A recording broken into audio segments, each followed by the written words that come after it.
Of gun safety is being stressed as this week's tragic shooting in Uvalde, Texas, has led to a nationwide heartache, grief, and questions about how tragedies like this can be prevented. For more, let's welcome in Sheriff of Brevard County, Florida, Sheriff Wayne Ivey. Sheriff, appreciate you joining us. What is the feeling like at the NRA convention this weekend amidst this week's tragedy?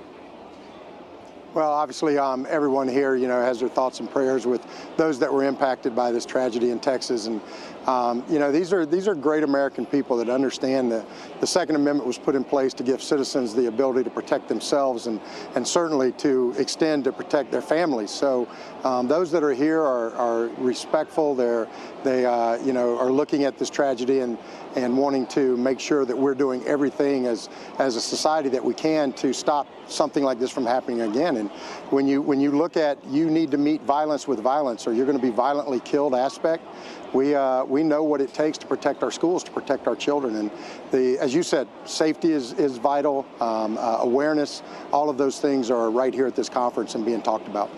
Sheriff, those on the left immediately look to politicize this tragedy as a way to ban guns.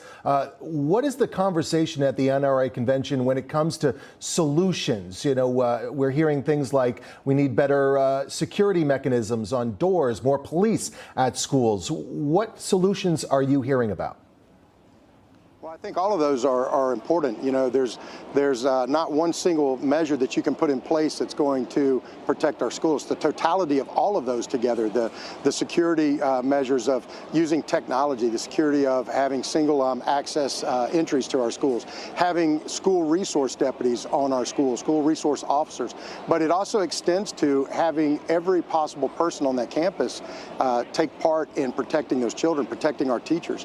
And there are a lot of people on those campuses, faculty members, the person that's on there fixing the HVAC system, the person that is responsible for, the PE classes, all of that are prior military, prior law enforcement, have been Second Amendment supporters their entire lives, that would love to be part of that solution, love to be part of those that are helping protect those children. And they do it every day with passion to do it. So I think we need to look at bringing all of those components together. I say all the time, it takes a community to protect a community. And there's no more important place to protect the community than protecting our schools. So let's get our community involved. Let's get all of those available to help.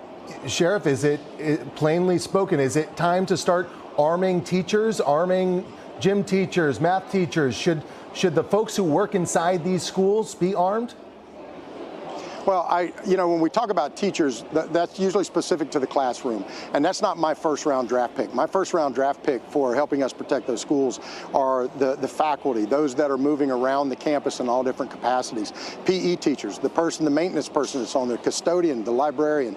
Those are people that don't have an immediate responsibility to tend to those 30 or 25 children that are in their class. But there are also people that are moving all over that campus. Again, many of them have prior military, prior law enforcement experience that would love to have the opportunity to protect these children, and we need to get them engaged. If everybody watching goes to protectamericanow.com, you can see where sheriffs from across the country are united in this is the angle to protect our children, making sure that we have the resources already on that campus. When the bad person, the person with evil in their heart that's about to go into a school, knows that school is well protected with others on there that will shoot back at them, they're going to stop this, and they're going to stop this crap pretty quick.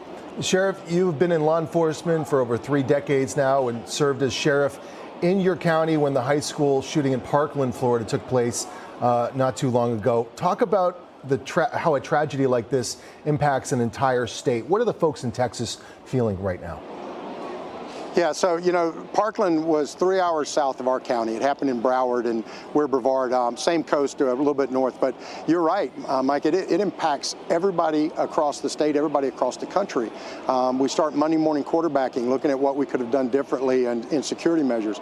Your heart just hurts so deeply for the children, the families, the first responders that are going there.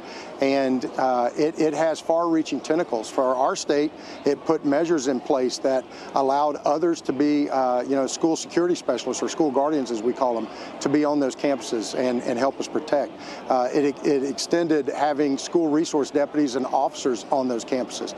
For example, in my county, we had 7 school resource deputies. Now we have 40 plus that just from my agency alone.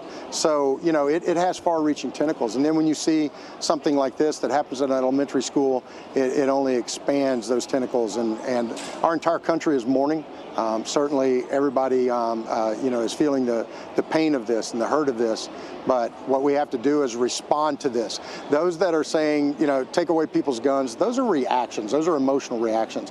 What we need are people with good common sense that are going to respond to this and put security measures in place to make sure that the next person that has a mental health disorder or that just has pure evil in their heart is stopped at the door and not able to go in and commit their carnage. Sheriff Wayne Ivey, appreciate you joining us today. Thank you. Thanks for having me, Mike.